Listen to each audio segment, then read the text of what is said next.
Right, here we go. So heat off, quick turn over. Okay. Now,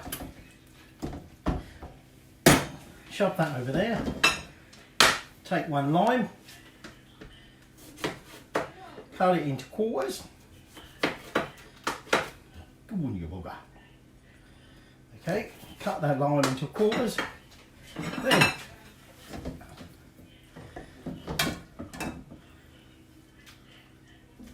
generous portion. Alright. There we go, generous portion of that. Take some of the fresh coriander, sprinkle a bit of that on, a bit of the mint, actually I've got them around the wrong way.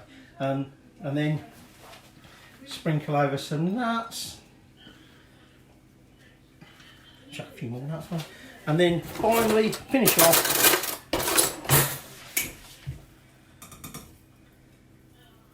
a light sprinkling of crispy onions. There we go.